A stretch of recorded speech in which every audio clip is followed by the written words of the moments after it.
Recently, vintage photos have been discovered that have shed some light on exactly what the golden age of Hollywood actor Clark Gable's military service really looked like. The actor infamously defied a direct order from his friend, President Theodore Roosevelt, to enlist in the U.S. Army after the tragic death of his wife in a plane crash, and Roosevelt subsequently gave him the job of making the pro-war propaganda film Combat America to keep him out of harm's way. People have often wondered just how much action Clark actually saw while he was preparing to shoot Combat America, and these recently uncovered pictures have given us a much clearer idea. Join FactsVerse as we take a look at the rare unseen photos of Clark Gable's military career. Recently unveiled photos of Clark Gable's military days during World War II have given fans a much clearer idea of exactly what the movie star was up to overseas. Fans have often debated whether or not the golden age of Hollywood legend ever actually saw any combat, and we now know for a fact he did.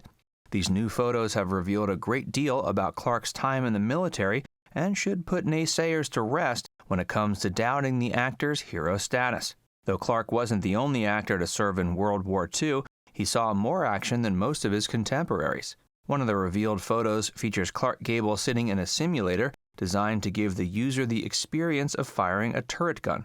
In the picture with Clark is Sergeant Bill Willen, who was assisting with Clark's training. The picture was taken in January of 1943 at a camp near Spokane. The camp's name was Camp 7 Mile, and it was in an area that's now part of Riverside State Park. Many of the photos that have been released feature Clark along with Bill and various other instructors at the camp. After going through turret gun training at Camp 7 Mile, Clark eventually went on to get his hands dirty, serving as an aerial gunner on 5 combat missions. Clark felt he needed the experience in order to play his part in the pro-war propaganda film Combat America, which President Theodore Roosevelt had tasked him with making once the star enlisted in the U.S. Army against his orders. Gable was one of many famous Hollywood stars who served in World War II. Though it now seems as if Clark may have seen a good deal more action than many of his peers. This is despite the fact that the president had given Clark the duty of filming Combat America for the sole purpose of keeping the actor out of combat, and therefore alive. Clark was one of the biggest movie stars around at the time, and President Roosevelt felt that losing the actor in the war would be too hard on the morale of the public.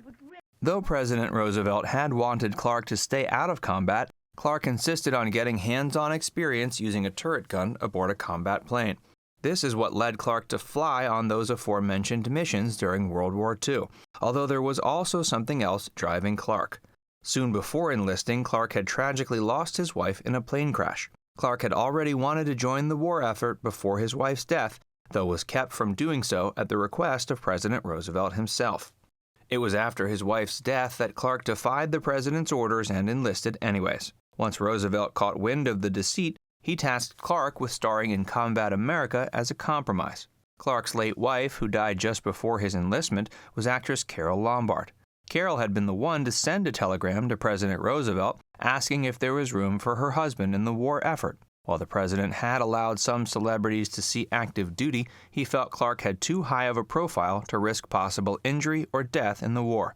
In response to Carole's telegram, President Roosevelt requested she tell her husband to stay put. Clark then did so until Carole's death, at which point he sprung into action. Carole Lombard's death occurred in January of 1942. She had been on a tour of the country selling war bonds and died on the flight home. Clark subsequently spent the next several months in squalor before putting himself together and enlisting in the Army in June of that same year. Hey, if you're enjoying this video so far, be sure to give it a like and subscribe to FactsVerse if you haven't already, and stick around for more about Clark Gable's military career. When Clark Gable ended up enlisting in the Army, it was in direct defiance of an order he'd received from the president. Still, President Roosevelt forgave him and even threw him a bone. Before receiving his special assignment from the president, Clark received basic training in Florida. After he finished, he received the news that President Roosevelt wanted him to create a movie in support of America's war effort. That movie ended up being Combat America, which depicted what it was like to be an aerial gunner in combat. Clark narrated the film, and it ended up serving as a pretty solid recruitment tool. A big part of the film's effectiveness was that Clark had made sure to get some hands-on experience doing what the film depicted. In preparation, he served as an aerial gunner. In fact, he even received a Silver Wings Medal for his time serving as an aerial gunner during the war. Near the beginning of 1943, Clark was made a first lieutenant. Although Clark's military service may sometimes be questioned, it appears that he did a lot more during his time overseas than many of his Hollywood peers. If it hadn't been for Carole Lombard's death, Clark Gable likely would have sat out the entirety of World War II. Carole was an actress known for her roles in classic comedy films like To Be or Not to Be and My Man Godfrey. She died while flying in an airplane traveling from Las Vegas to Los Angeles when she was only 33. At the time of her death, she and Clark had known each other for around a decade.